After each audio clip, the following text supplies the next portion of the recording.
14 de diciembre de 2014. Un adolescente está explorando los bosques cerca de los caminos traseros del condado de Beaver, Pensilvania, aproximadamente a 9 metros del sendero más cercano. Es un área tranquila y poco transitada, donde la carretera pavimentada más cercana está a menos de 1,5 kilómetros de distancia, cortando a través de un área residencial con solo una docena de casas y tráfico mínimo, más que conocida localmente como un atajo hacia y desde la ruta 989. El joven está absorto disfrutando de la paz y tranquilidad de la naturaleza, completamente ajeno a lo que está a punto de descubrir. Solo nota lo que está a punto de descubrir porque parece extremadamente fuera de lugar, incluso entre la muerte y la decadencia del invierno de Pensilvania. La cosa tiene un aire distintivo de morbosidad sobre ella.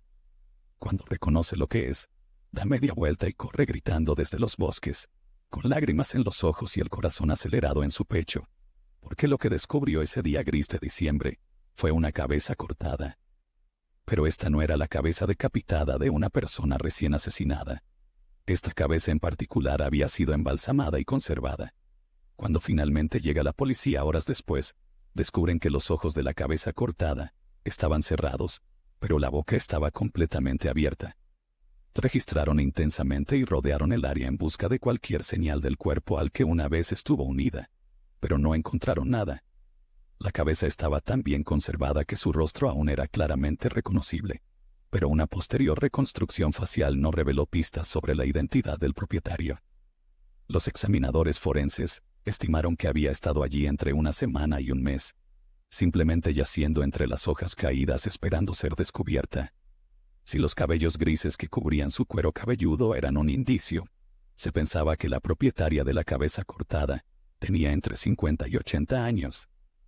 Una profesora de anatomía convertida en artista forense llamada Michelle Vitale examinó la cabeza con detalle por solicitud del departamento de policía local. Después de horas y horas de estudio, llegó a una conclusión impactante. Quienquiera que haya cortado la cabeza lo hizo con la habilidad de un patólogo experto. Deben haber tenido algún tipo de entrenamiento anatómico para completar la tarea con tanta precisión, una conclusión sorprendentemente reminiscente del famoso asesino en serie del siglo XIX, Jack el Destripador. Cuando levantamos el colgajo de piel en la nuca, dijo a los reporteros locales durante una entrevista escalofriante, podíamos ver que el propósito completo de eso era acceder a la articulación clave que preservaría tanto la cabeza como la columna vertebral. No es alguien que usara un cuchillo de cocina o algo remotamente similar. Fue bien hecho y estaba perfectamente ubicado. Fue desmembrada profesionalmente. Otro indicio que respaldaba la teoría de que quien cortó la cabeza lo hizo con habilidad profesional fue el uso de lo que se conocen como tapas oculares, una herramienta común de los embalsamadores. Estos son dispositivos que se asemejan a lentes de contacto y se usan de manera espeluznantemente similar. Se deslizan entre el globo ocular y el párpado de la persona fallecida, y están completos con pequeñas crestas o púas que mantienen la curvatura natural del ojo mientras mantienen el párpado cerrado. Los patólogos que examinaron la cabeza embalsamada retiraron estas tapas oculares y descubrieron que los globos oculares de la persona habían sido retirados, pero también hicieron un descubrimiento perturbador. Los globos oculares habían sido reemplazados por pequeñas bolas de goma rojas saltarinas, del tipo con el que jugaría un niño. Quienquiera que hubiera hecho tal cosa, obviamente tenía un sentido del humor enfermo, y era indudablemente un individuo muy peligrosamente perturbado. Para el análisis forense inicial, la cabeza embalsamada fue enviada a IsoForensics, con sede en Salt Lake City, que realizó pruebas de isótopos sobre ella. Para aquellos que no están familiarizados con la técnica, los isótopos son partículas que se encuentran en el cuerpo humano y provienen del agua potable que se puede rastrear hasta una ubicación geográfica particular. Cuando los resultados de las pruebas de isótopos regresaron, los investigadores pudieron concluir que la mujer había pasado los meses anteriores siendo algo así como una nómada, habiendo vivido o al menos quedado en áreas que incluían Virginia Occidental, Maryland Occidental, el sur de Pensilvania, e incluso hasta el este de Ohio y Nueva York. A pesar de haber evidencia de que la propietaria de la cabeza cortada había vivido en tantos lugares, había poco que mostrara que alguna vez había vivido en el condado de Beaver durante el tiempo previo a su muerte. Sin embargo, el uso de fluido de embalsamamiento significaba que determinar la hora exacta de la muerte era casi imposible. También hizo que la coincidencia de ADN fuera casi imposible, ya que el fluido destruyó los enlaces de nucleótidos que permitían dicho análisis. La pequeña cantidad que se obtuvo estaba tan dañada que no se pudo emparejar con otras muestras en la base de datos nacional. Pero para alivio de los involucrados, se descubrió que no había elemento criminal en su muerte, sino que el paro cardíaco era la explicación más probable para su fallecimiento. Esto se debió a pruebas toxicológicas que mostraron que había pequeñas cantidades de lidocaína y atropina en su sistema, que son variedades de medicamentos utilizados para tratar problemas cardíacos irregulares. Probablemente un paro cardíaco, pero no completamente confirmado. Un detective de homicidios se dijo que estaba extremadamente escéptico de que el propietario de la cabeza embalsamada hubiera muerto de causas naturales, habiendo visto demasiados casos en los que la posesividad del asesino se mostraba en su disposición para alterar y jugar con el cuerpo de su presa. Cuando fue entrevistado por periodistas, el forense del condado de Beaver, Terry Tatalovich Rossi, dijo: ¿podría haber sido alguien con un gran conocimiento anatómico? Sí. ¿Podría haber sido alguien simplemente peculiar o extraño? La respuesta a esa pregunta también es sí. Simplemente no lo sabemos en este momento. Michael O'Brien, el jefe de policía del municipio, afirmó que la cabeza embalsamada se encontró tan lejos de la carretera que era completamente imposible que simplemente hubiera sido arrojada desde un automóvil que pasaba. También se determinó que el olor y sabor del fluido de embalsamamiento habrían hecho que la carne fuera muy poco atractiva para los animales carroñeros, por lo que había pocas posibilidades de que la hubiera dejado algún zorro hambriento. La colocación fue deliberada. Alguien quería que se encontrara tarde o temprano. Se contactaron varios hogares funerarios asociados con la Asociación de Directores de Funerales de Pensilvania, con peticiones de información, y los detalles del caso bizarro incluso se compartieron en una conferencia nacional de la Asociación de Directores de Funerales. Pero no sorprendentemente, nadie pudo arrojar luz sobre la horrible situación. Prácticamente todas las teorías, con la excepción del robo de tumbas, habían sido descartadas, y muchos estaban de acuerdo en que la explicación más probable es que la propietaria de la cabeza embalsamada fue víctima del comercio ilegal que se ocupa de la adquisición ilegal de restos humanos, ya sea con fines profesionales o recreativos. Existe un mercado negro de partes del cuerpo y ese mercado es bastante extenso, dijo el fiscal de distrito del condado de Beaver, Anthony. Los detectives han declarado repetidamente que creían que la cabeza podría haber sido retirada del cadáver de una muerte, por causas naturales, por lo que se conoce como un corredor de cuerpos, un individuo o firma que compra y vende cadáveres o restos. Una sólida razón por la que se cree que esta línea de investigación es la más plausible es porque la industria de cadáveres del mercado negro se ha vinculado a abusos similares en el pasado, debido a la proliferación de firmas donde se pueden comprar restos humanos. Cualquier intento de descubrir de dónde provino la cabeza cortada es, según la profesora Michelle Vitale, extremadamente difícil de rastrear. Si alguna vez se identifica al propietario de la cabeza cortada, casi con certeza requerirá la ayuda de un dentista. La investigación forense descubrió que el propietario de la cabeza cortada había recibido tratamiento en cada uno de sus dientes. En uno de ellos se había aplicado un compuesto de relleno hasta 7 veces en 3 dientes que habían sido extraídos. El dentista forense descubrió un compuesto de relleno que no estaba disponible para los dentistas antes de 2004, lo que indica que la mujer debe haber muerto después de ese año.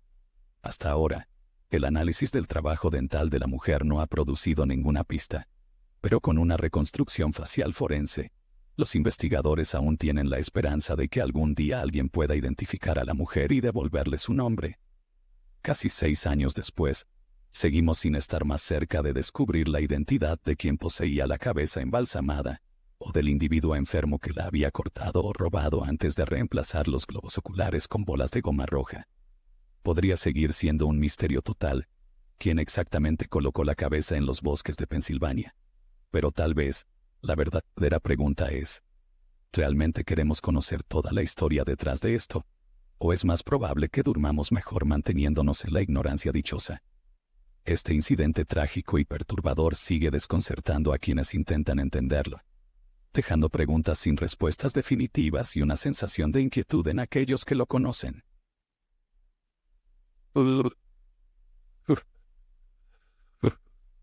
David Glenn Lewis nació en Borger, Texas, en 1953, el segundo de dos hijos de Herschel y Esther Lewis.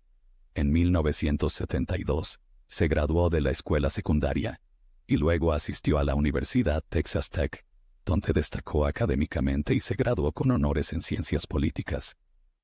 David continuó en el ámbito académico, obteniendo un lugar en la Facultad de Derecho de Texas Tech, y se graduó en 1979 con un doctorado en jurisprudencia. Él eligió Amarillo, Texas, para comenzar a ejercer como abogado, y fue un distinguido miembro de la Asociación de Abogados de Estados Unidos. 3 años después, en 1981, conoció y se casó con su esposa Karen, quien dio a luz a su hija poco tiempo después. David fue un hombre de familia dedicado, y se convirtió en un pilar de su comunidad local. Fue miembro activo de su iglesia local, contribuyendo regularmente a su mantenimiento. Además fue presidente del distrito de los Boy Scouts de América, y formó parte del consejo directivo del Consejo Asesor de Educación Comunitaria de MAST. Tenía una vida feliz y exitosa, llena de amor y espíritu comunitario. Sin embargo, algo oscuro estaba acechando en el horizonte, algo que desconcertaría tanto a investigadores profesionales como amateurs durante años. El 31 de enero de 1993, la esposa de David y su hija de 9 años regresaron a casa después de un viaje de compras a Dallas y encontraron la casa vacía. Era fin de semana del Super Bowl, y había una cinta en blanco en el VCR que había sido programada para grabar el juego, pero nunca se había apagado. Había algunos sándwiches cubiertos en el refrigerador que parecían haber sido preparados ese día. Todo en la casa parecía estar en orden, y no había señales de juego sucio que pudieran explicar la ausencia de su esposo. Simplemente parecía que David había salido por un rato. Quizás se había quedado en casa de amigos para ver el juego. Sin embargo, conforme avanzaba la noche, Karen comenzó a preocuparse más. David no había llamado ni dejado ningún mensaje diciendo dónde había ido. Para la hora de acostarse esa noche, ella estaba extremadamente preocupada.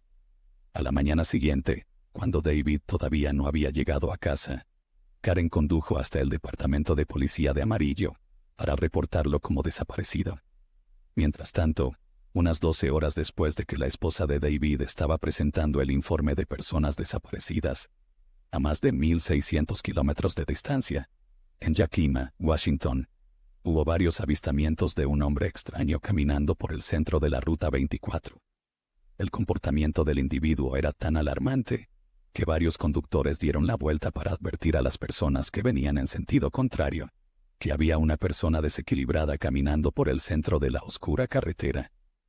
Muchos de los automovilistas incluso reportaron a la policía la situación, lo que llevó a oficiales de patrulla de carreteras a buscarlo. Sin embargo, cuando finalmente encontraron al individuo, este había sido trágicamente atropellado en lo que parecía ser un accidente de atropello y fuga. El hombre fallecido en cuestión era de mediana edad y vestía ropa de estilo militar junto con botas de trabajo pesadas. La autopsia posterior no mostró signos de alcohol en su sistema, y fue un misterio quién era y por qué actuaba de manera tan extraña. Debido a la falta de identificación en su cuerpo, fue simplemente registrado como John Doe, y se hizo un esfuerzo por descubrir su identidad. Sin embargo, debido a la naturaleza de su muerte, la policía del estado de Washington no tenía prisa por hacerlo.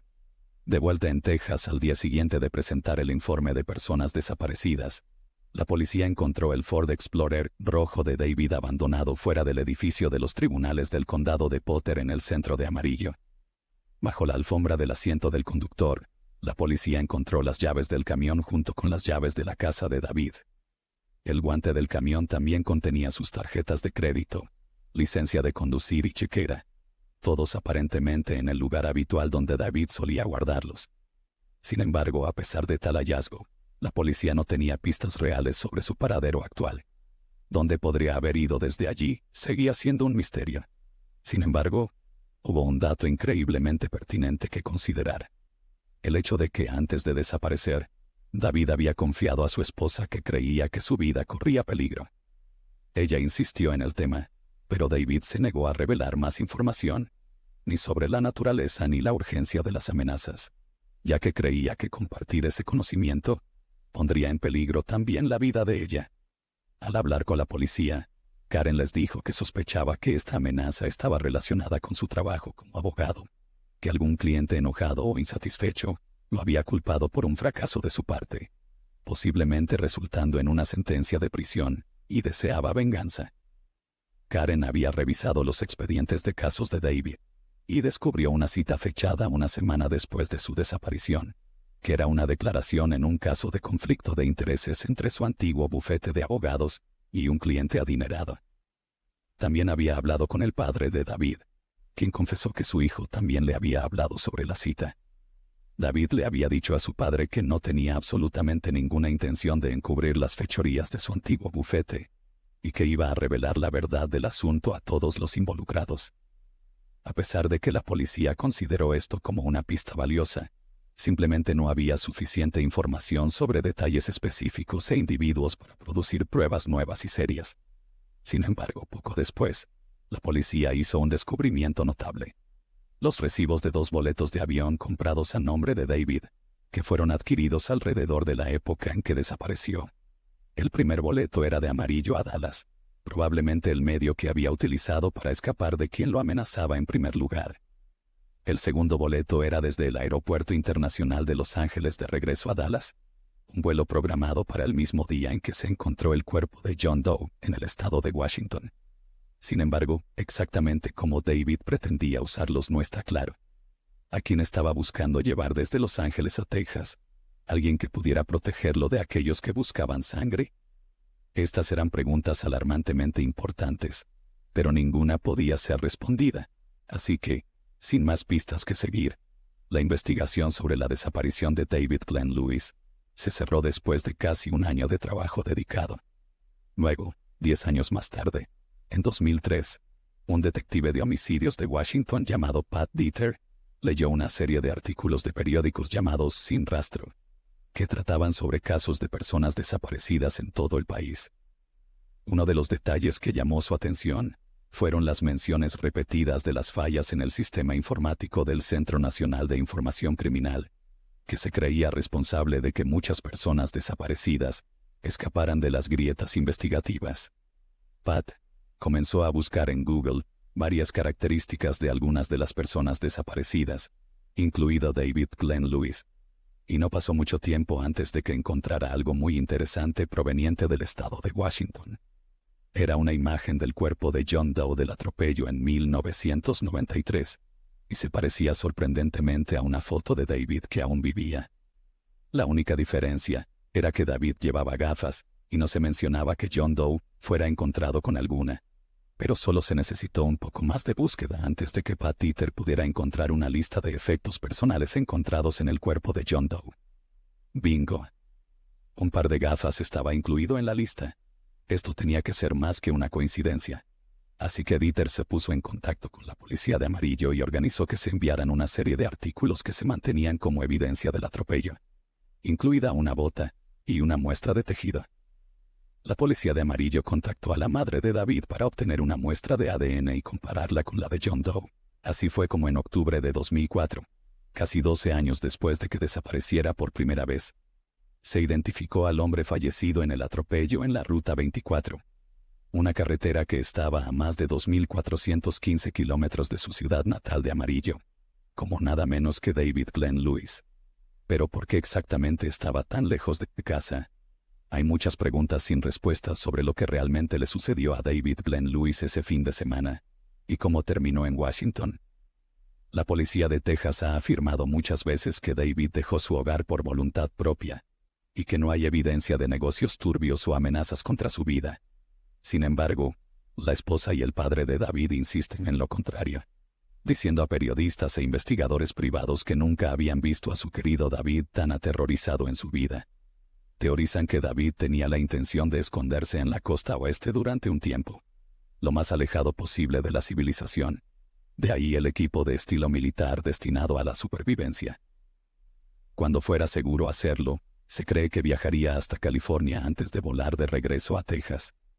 Algunos creen que el atropello en la Ruta 24 fue simplemente un trágico accidente, mientras que otros sospechan que fue él quien puso fin a su propia vida deliberadamente.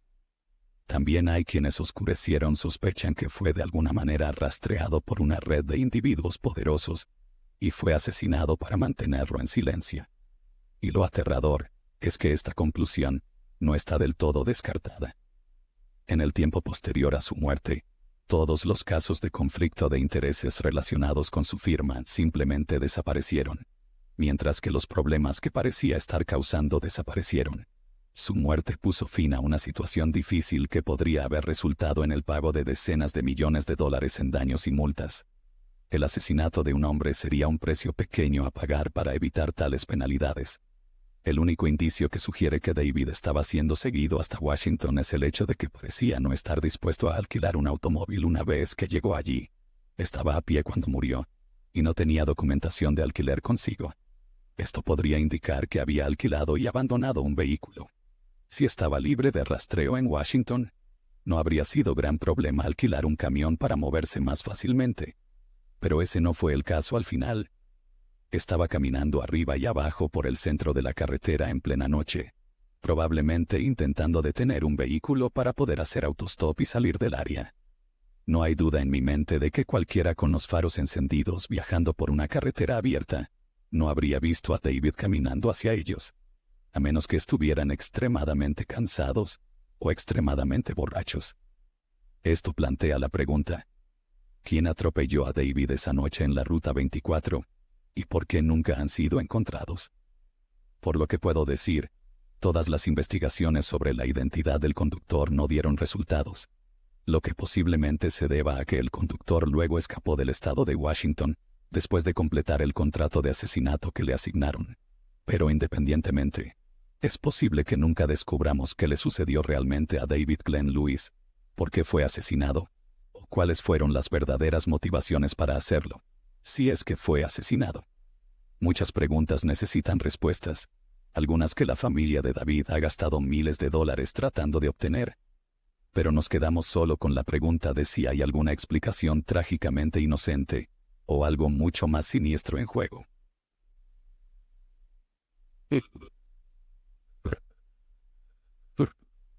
Demetrius Griffin Jr. nació y creció en Chicago, Illinois, y recientemente había comenzado la escuela secundaria. Tenía unos penetrantes ojos azules, algo raro para un afroamericano, y se decía que era muy educado hasta el punto de tener una forma de ganarse el cariño de la gente, especialmente de los adultos que lo conocían. Sus antiguos maestros de la escuela intermedia recuerdan al joven como algo bromista, el chico que siempre parecía hacer reír a sus compañeros de alguna manera, pero en general parecía ser notablemente diferente a otros niños de su edad. Era gentil y generoso, con un espíritu deportivo, y nunca se vio involucrado en peleas en el patio de recreo, optando en su lugar por hacer amigos y traer un poco de luz a lo que de otro modo serían vidas bastante sombrías. Estaba bien motivado, y destacaba académicamente, especialmente en matemáticas y ciencias. Parecía estar especialmente emocionado por comenzar la escuela secundaria y entrar en el próximo capítulo de su vida, con el sueño de participar en las diversas competiciones en las que estaba involucrado el equipo de natación de la escuela secundaria. Para mantener a su joven hijo seguro, los padres de Demetrius le impusieron un estricto toque de queda, uno que él cumplía sin falta. Pero el 16 de septiembre de 2016, Demetrius y un amigo suyo caminaban juntos a casa desde la escuela secundaria, hasta que tuvieron que separarse a poca distancia de su hogar. Sin embargo, esta fue la última vez que alguien lo vio, y pasaron rápidamente las horas con él, ausente de su toque de queda. La madre de Demetrius dijo que esto era tan inusual en su hijo que supo de inmediato que algo no estaba bien. A la mañana siguiente, alrededor de la 1:30 de la madrugada, la policía respondió a informes de un incendio en un contenedor de basura no muy lejos de la casa de Demetrius. Una vez que se apagó el fuego, los bomberos hicieron un descubrimiento horroroso. Había un cuerpo dentro, carbonizado y casi irreconocible, pero rápidamente se determinó mediante muestreo de ADN que era Demetrius. Estaba en un estado tan terrible que la oficina del médico forense tardó casi un mes en determinar la causa y manera de la muerte. Pero no sorprende que se haya concluido que fue un asesinato. Los familiares y amigos del joven estaban desconcertados sobre quién podría haber hecho algo tan terrible, ya que nunca había tenido conflictos ni enemigos evidentes en su comunidad local o en la escuela. Según su familia, el caso era todo lo contrario. Demetrius amaba su vecindario y a menudo ayudaba a sus vecinos con cosas como llevarles la compra o pasear a sus perros. Definitivamente no estaba afiliado a ninguna pandilla o grupo criminal organizado, según afirmaron sus parientes. Sin embargo, sus seres queridos sugirieron que aunque Demetrius no estaba personalmente involucrado en una pandilla, bien podría haber sido víctima de una. Lo que sucedió esa noche bien podría haber sido un caso de identidad equivocada, o implicar algún tipo de iniciación de pandillas. O alguien que quería ingresar a la pandilla podría haber tenido que matar a una persona inocente, como una especie de siniestro juramento de lealtad. Otros han sugerido que lo que sucedió esa noche fue un crimen de odio, similar al asesinato de Emmett Till, el adolescente que fue brutalmente linchado en Mississippi por supuestamente silbarle a una mujer blanca, mientras que algunos especulan que Demetrius podría haber sido víctima de algún tipo de depredador social, alguien que lo atacó y secuestró antes de deshacerse de su cuerpo en lo que podría haber sido algún tipo de asalto indecente. Alguien robó la vida de un miembro de la iglesia local, del club de niños y niñas local, y de un miembro potencial del equipo de natación de la escuela. Y la policía estaba completamente desconcertada sobre quién podría haber hecho algo tan terrible a un joven tan brillante e inocente. Sin embargo, también vale la pena señalar que Demetrius no fue la única víctima en Chicago que fue encontrada asesinada y quemada en un contenedor de basura. 9 años antes, en 2007, 2 mujeres fueron encontradas estranguladas desnudas y arrojadas en un cubo de basura en llamas cerca de Washington Park, dentro de días uno de otro. La primera mujer fue identificada como Teresa Boone, de 21 años, quien estaba embarazada en el momento de su muerte, y su cuerpo fue rociado con líquido inflamable antes de ser incendiado. Un poco más de 24 horas después, se descubrió a la segunda víctima, a solo 3,5 kilómetros de donde se encontraba Teresa, de manera escalofriantemente similar. La segunda mujer, que más tarde sería identificada como Hazel Lewis, de 52 años, fue descubierta por bomberos que respondían a llamadas sobre el incendio en el contenedor, en el que sus asesinos intentaron deshacerse de ella. Obviamente había algunas similitudes dolorosamente claras entre las 2 víctimas, como el hecho de que ambas eran mujeres de ascendencia afroamericana. Ambas fueron encontradas a pocas cuadras de Washington Park, en el lado sur de Chicago, y ambas fueron asfixiadas antes de ser quemadas. En el momento de los asesinatos, la portavoz de la policía de Chicago, Monique Bond, informó a los medios locales que los investigadores estaban considerando la posibilidad de que los asesinatos hubieran sido cometidos por un posible asesino en serie. Casi 15 años después, los asesinatos de Teresa y Hazel siguen sin resolverse por completo, y desde entonces ha habido varios asesinatos más en los que las víctimas de todas las edades han encontrado un destino similar.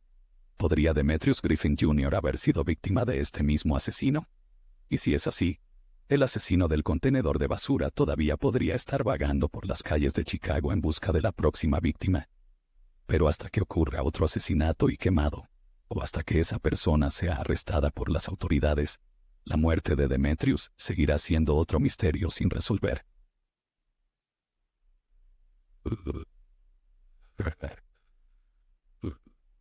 Mateusz Kowecki, de 30 años, era originario del pequeño pueblo de Hudgau en el sureste de Polonia.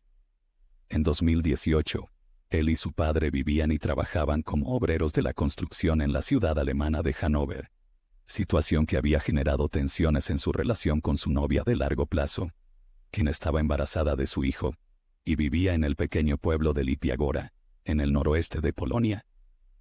Mateusz estaba decidido a ser el mejor padre posible, razón por la cual había abandonado su vida en Polonia para ganar un salario considerablemente más lucrativo en Alemania. En este contexto, le había prometido a la madre de su primogénito que haría todo lo posible por estar presente en el nacimiento. El 28 de marzo de 2018, después de largos 9 meses de embarazo, Mateusz recibió la llamada que había estado esperando.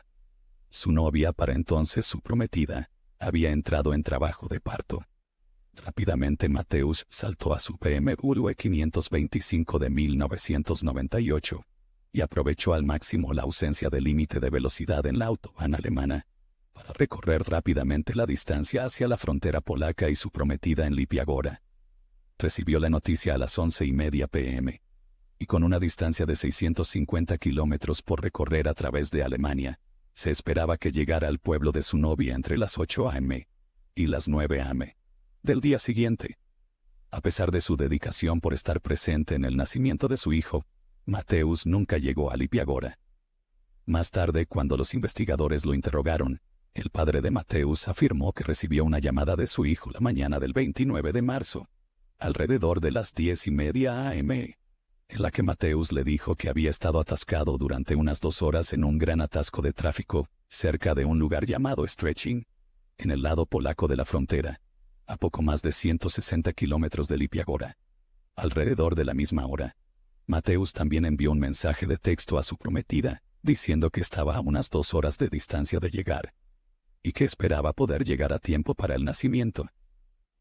Esta fue la última comunicación que el obrero de la construcción envió, antes de desaparecer aparentemente de la faz de la tierra. A medida que pasaban las horas y su prometida se acercaba cada vez más al parto, ella se preocupaba cada vez más por su ausencia inexplicada, especialmente cuando, sin razón aparente, no respondía sus llamadas ni mensajes de texto. Finalmente, alrededor de las 5 p.m. de ese mismo día, la prometida de Mateusz contactó a la hermana de Mateusz, explicando que había estado llamando al teléfono de su hermano casi sin parar, y que cuando lograba que la llamada se completara, ésta simplemente sonaba como si no hubiera nadie para responder. Esto preocupó profundamente a todos los involucrados, ya que, según todo lo que sabían, Mateusz aún estaba en el automóvil y tenía su teléfono a mano. Incluso en el improbable caso de que hubiera parado para comer o cargar gasolina, debería haber sido capaz de devolver las llamadas al menos. Para todos, era evidente que algo terrible debía haber ocurrido para impedirle presenciar el nacimiento de su primer hijo. Esa misma noche, la madre de Mateusz llamó a la policía local de Polonia para informar de la desaparición, pero como solo habían pasado unas pocas horas desde su desaparición, básicamente se negaron a hacer un informe en su nombre, argumentando que era más probable que apareciera.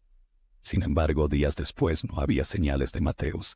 Su hijo ya había nacido y su familia, así como su prometida, estaban extremadamente preocupados por él. Hicieron esfuerzos para informar de su desaparición a las agencias policiales tanto en Alemania como en su Polonia natal, pero las autoridades alemanas se negaron a iniciar una investigación ya que sus homólogos polacos ya habían comenzado una.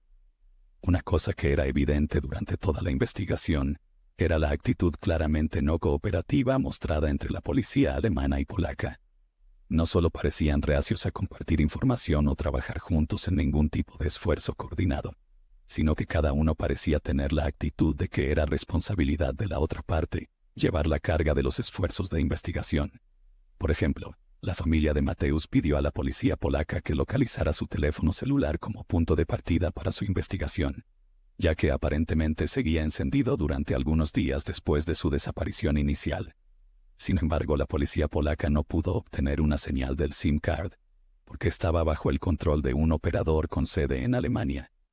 Luego, cuando contactaron a la policía alemana con respecto a la ubicación del teléfono celular, descubrieron que no podían ser ayudados tampoco, ya que Mateusz había desaparecido en el lado polaco de la frontera internacional, después de realizar algunas investigaciones por su cuenta.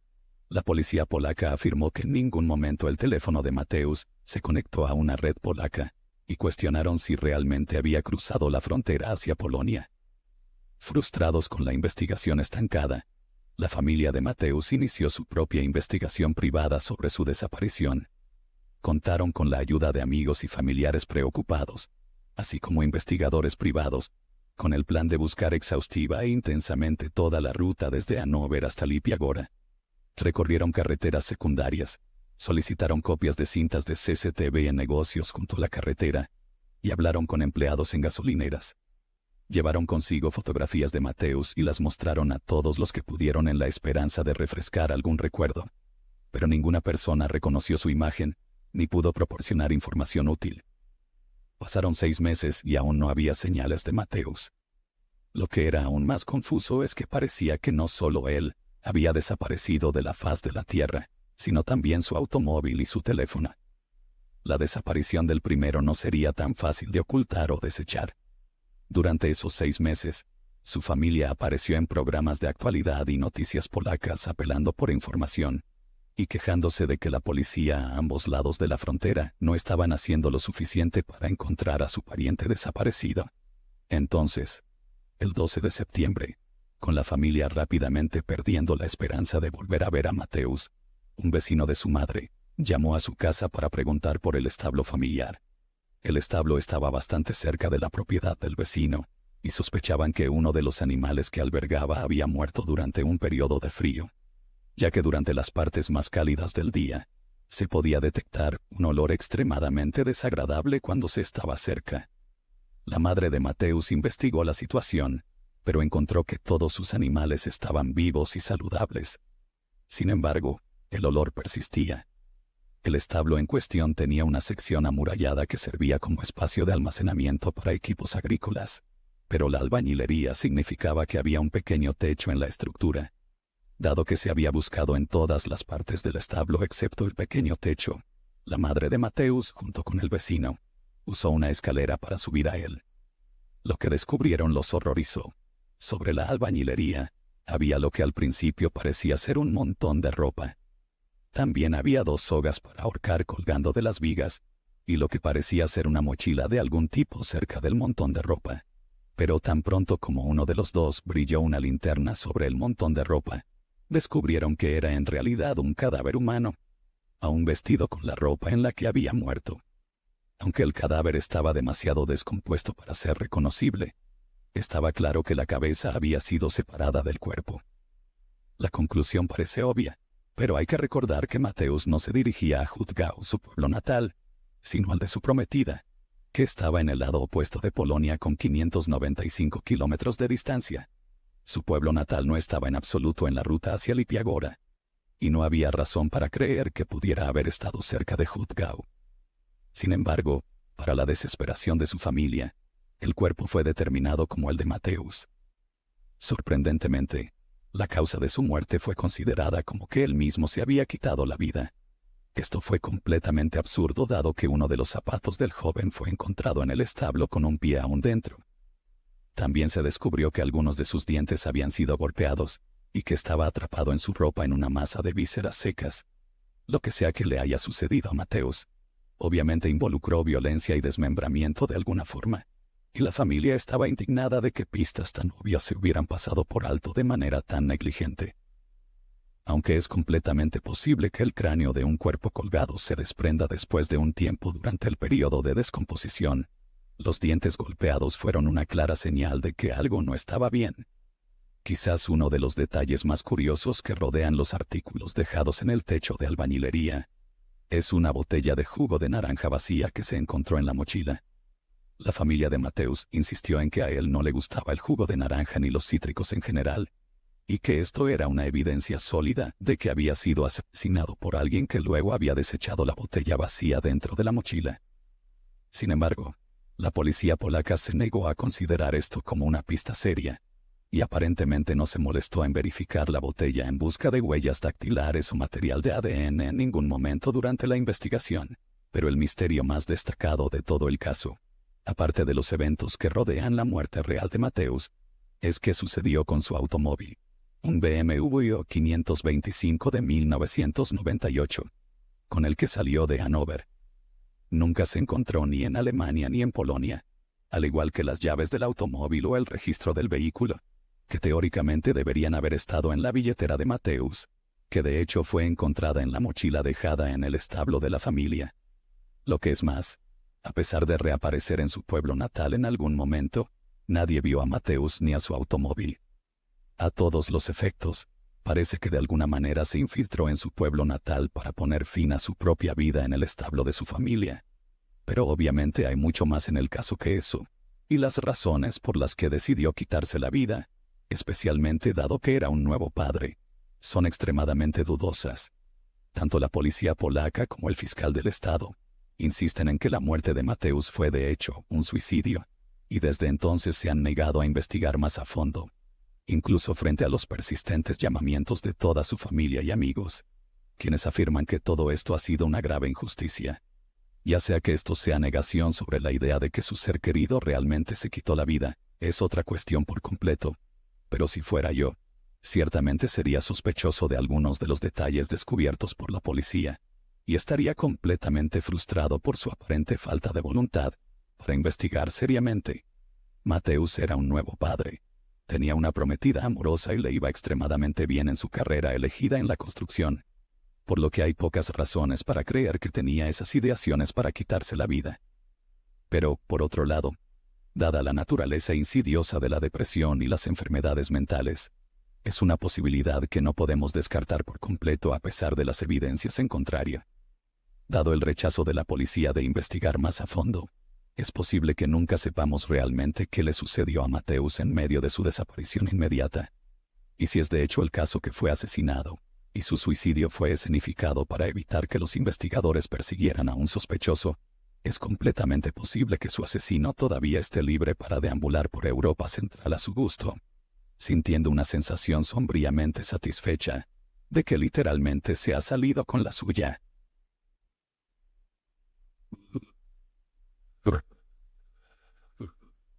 Hay algo bajo los pies de aquellos que caminan por los pueblos y campos de Europa continental.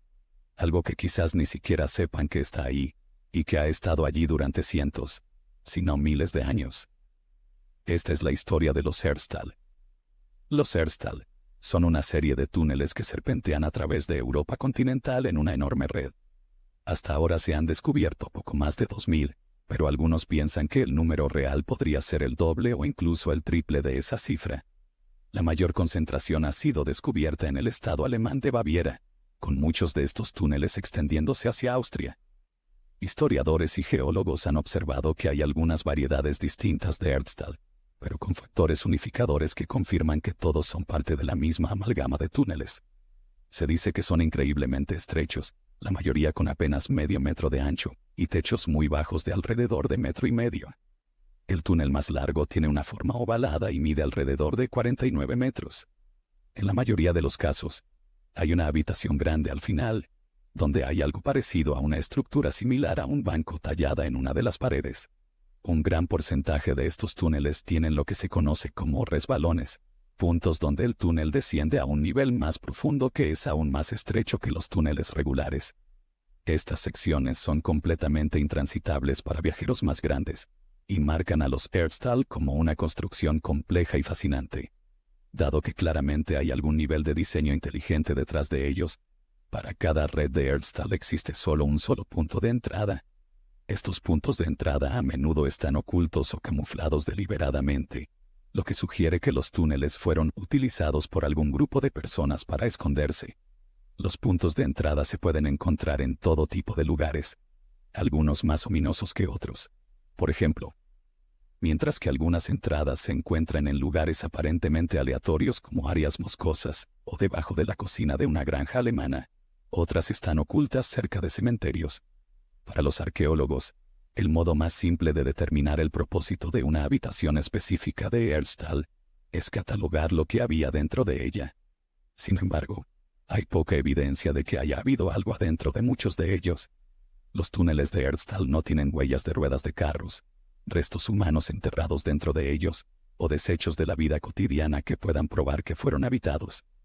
Aunque ha habido incidentes de pesos muertos y rejas de arado encontrados en los túneles, esto es extremadamente raro, y podemos descartar con seguridad que se usaran para almacenamiento. De hecho, la evidencia arqueológica es tan escasa y dispersa, que los historiadores han tenido dificultades para determinar exactamente cuándo fueron construidos los túneles. Se han encontrado pequeñas cantidades de carbón en un puñado de túneles, y la datación por radiocarbono ha sugerido que podrían haber sido excavados entre los años 950 después de Cristo y finales del siglo XII. Otra parte curiosa es que no hay registros escritos de los Herstal, hasta al menos cientos de años después de que fueron excavados, y aquellos que los construyeron no dejaron ninguna evidencia escrita sobre por qué fueron construidos, ni quién encargó su construcción. Una teoría común entre los arqueólogos que estudian ruinas o estructuras medievales es que, si se quedan sin razón para algo, le atribuyen un significado religioso. La lógica sería que si la razón parece fuera de lugar, debe haber algún tipo de fanatismo religioso en juego. Pero curiosamente este modelo de explicación no encaja del todo con los túneles de Erztal. Para cuando fueron construidos, Alemania y su vecina Austria estaban prácticamente dominadas por el cristianismo, lo que trajo consigo una tradición bien practicada de monjes que escribían y registraban eventos históricos significativos. Seguramente, dada una construcción tan colosal, esto habría incluido alguna mención de los Erztal, a menos que fuera un secreto de Estado celosamente guardado, o se les instruyera no hacer ningún registro de ellos por si acaso cayeran en manos de una nación enemiga. Sin embargo, hay otra teoría que sugiere que fueron excavados por personas que deseaban continuar con el culto a sus antiguos dioses, perseguidos por la mayoría cristiana, y obligados a adorar sus ídolos en completo secreto. Pero si esa realmente fuera la razón de la construcción, seguramente habría algún tipo de iconografía. Quizás algunas reliquias u otros artefactos dejados como evidencia. Sin embargo, no hay evidencia de que estos hayan sido purgados en algún momento cuando se descubrieron los túneles. Otra teoría sugerida es que los Erztal fueron utilizados con fines defensivos. Esta es una teoría bastante sólida dado que sería muy útil tener un complejo de túneles secreto para esconderse cuando un ejército enemigo pasara por tu pueblo. Sin embargo, a pesar de ser una idea tan plausible, hay algunos agujeros en esta teoría. Como se mencionó anteriormente, solo se conoce un punto de entrada a cualquiera de los complejos de túneles, lo que sería un error táctico enorme si se encontrara el complejo de túneles por el enemigo, sin una ruta de escape secundaria. Además, dado que los túneles son tan estrechos y pequeños, el oxígeno habría sido muy escaso si estuvieran ocupados por un gran número de personas. Podría ser posible que los mencionados resbalones se hayan utilizado como una especie de trampa de oxígeno, para que cuando el aire se acabara, las personas pudieran simplemente pasar al siguiente nivel. Pero aún así, no sería factible esconderse en un espacio tan confinado. Por lo tanto, no podemos afirmar con seguridad que los Erztal fueran puramente una estructura defensiva, aunque en retrospectiva nos da una idea decente de por qué esta sería una planificación defectuosa. Deberíamos tener en cuenta seriamente que los seres humanos tienen una capacidad asombrosa para tomar decisiones terribles, especialmente bajo presión. Aunque los Erztal pueden no haber sido la mejor forma de defensa, puedo ver cómo alguien, especialmente alguien temeroso por su vida, podría convencerse de la idea de esconderse allí frente a un enemigo vicioso y sediento de sangre. El breve período en que fueron construidos solo refuerza esta teoría, ya que a medida que se conocía la ineficiencia de los túneles en toda Europa, la gente simplemente dejó de construirlos. A pesar de que nuestra teoría final sobre los Erztal es técnicamente de naturaleza religiosa, dada su naturaleza podría ser categorizada como una explicación más espiritual. Se ha sugerido que los resbalones mencionados anteriormente podrían considerarse como una serie de canales de nacimiento ritualísticos. Los piadosos podrían haberse arrastrado a través de los estrechos resbalones como parte de un rito ostentoso de renacimiento metafísico, de una manera que podría llevarse a cabo para liberar a una persona de enfermedad o desgracia. Qué destino verdaderamente horrible y aterrador sería tener que arrastrarse a través de un túnel estrecho, oscuro y mugriento, mientras se está aquejado de una enfermedad, antes de verse obligado a subir a través de un resbalón como una forma de simular tu propio renacimiento, solo y en lo profundo de la tierra. Esta teoría de ceremonia religiosa podría explicar por qué no hay absolutamente nada, en términos de evidencia física en los túneles, dado que se esperaría que estuvieran completamente vacíos para no distraer al peregrino subterráneo de su razón para estar allí. También podría ser razonable suponer que, dado que esto podría haber sido considerado una herejía por la Iglesia Católica, no se escribió ningún registro de ello. Parece que hemos cubierto muchas de las explicaciones más razonables sobre por qué se construyeron estos túneles, con la comunidad académica discutiendo algunos detalles menores, pero no el panorama general. Sin embargo, algunos han sugerido ideas más lejanas y aterradoras para explicar los Erztal, siendo la más aterradora que podrían haber sido el hogar de alguna especie de raza protohumanoide, que fue exterminada como parte de un esfuerzo más amplio para erradicar la herejía en la recién cristianizada Europa. Aunque extremadamente extravagante, esta teoría sigue siendo escalofriante. Pero el hecho es que es posible que nunca sepamos realmente por qué se construyeron los Erdstall, ni quién ordenó su excavación. A pesar de ser una parte enorme aunque secreta del paisaje subterráneo europeo, probablemente seguirán siendo un misterio mientras haya personas que los recorran.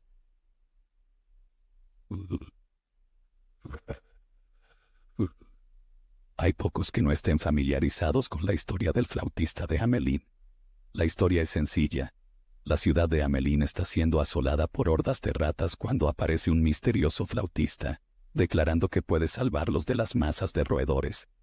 Los habitantes le ofrecen una cantidad obscena de oro para remediar la situación, y el flautista toca una melodía especial en su flauta que hace que todas las ratas lo sigan fuera de la ciudad, donde las conduce hacia un río y las ahoga. A su regreso a Hamelin, el flautista encuentra que los habitantes se niegan a pagarle, juzgando su trabajo como demasiado fácil, y por lo tanto indigno de pago. En venganza, el flautista toca otra melodía en su flauta, una que fascina a los niños del pueblo para seguirlo, tras lo cual ni ellos ni el flautista son vistos nuevamente. Sin embargo, lo que la mayoría de los que conocen esta historia parecen no darse cuenta, es que esto no es una leyenda, sino que parece ser un evento muy real que ocurrió en Alemania durante el siglo XIII. Había un lugar en la ciudad de Hamelin conocido como la Casa del Flautista, un lugar que alberga una placa que data de 1602, que dice que en 1284, el 26 de junio, el día de San Juan y San Pablo, 130 niños nacidos en Hamelin fueron conducidos fuera de la ciudad por un flautista vestido con ropas multicolores. Después de pasar por el Calvario cerca de la montaña Koppenberg, desaparecieron para siempre. También hay registros históricos de una vidriera en la iglesia de San Nicolás, que data del inicio del siglo XIV, que representa al flautista de Hamelin llevando a los niños desaparecidos. Está inscrita con palabras en latín que dicen: el día de Juan y Pablo, 130 niños en Hamelin fueron llevados al Calvario y se perdieron en tal cuenta. El manuscrito Lüneburg, pensado que fue escrito en el 1450 después de Cristo, cuenta de un monje que afirmó que un músico de unos 30 años, vestido con ropas multicolores, llegó a la ciudad y llevó a los niños mientras estaban en algún tipo de trance histérico. También existe un relato del evento en los registros de la ciudad, datado en 1384, que dice que han pasado 100 años desde que nuestros niños partieron. Lo interesante de estos relatos es que la fecha del evento en cuestión siempre es la misma: el día de San Juan y San Pablo, o el 26 de junio de 1284, y que el número de niños que desaparecieron también es siempre el mismo. Entonces, ¿qué ocurrió realmente en Hamelin, Alemania, en ese fatídico día? Hay quienes han teorizado que el flautista era en realidad algún tipo de reclutador que organizaba migrantes, peregrinos o reclutas militares, utilizando su ropa colorida y su flauta para atraer a posibles reclutas. Algunos historiadores han afirmado que la historia es una metáfora de una plaga que llegó y diezmó a los niños, y que el flautista es simplemente una metáfora de la muerte misma. Sin embargo, un documental de la BBC de hace algunos años ha presentado una teoría que involucra algo llamado manía de la danza, una enfermedad psicogénica en la que el baile puede propagarse desde individuos hasta grupos grandes, todos impulsados por una compulsión inquebrantable de bailar frenéticamente, a veces durante semanas, a menudo saltando y cantando, y a veces alucinando hasta el punto del agotamiento y ocasionalmente la muerte. De manera horripilante, hubo un caso bien documentado de esta mencionada manía de la danza justo al sur de Hamelin, en la ciudad de Erfurt, durante el siglo XIII, cuando algunos niños del pueblo realmente bailaron hasta la muerte por agotamiento. Otra teoría giraba en torno a la fecha en que los niños desaparecieron. Además de ser un día festivo cristiano, el 26 de junio era la fecha de las celebraciones paganas del solsticio de verano. Muchos historiadores han afirmado que los niños estaban siendo llevados a las festividades cuando una facción cristiana local interceptó al grupo y los masacró o los secuestró, y los obligó a convertirse al cristianismo.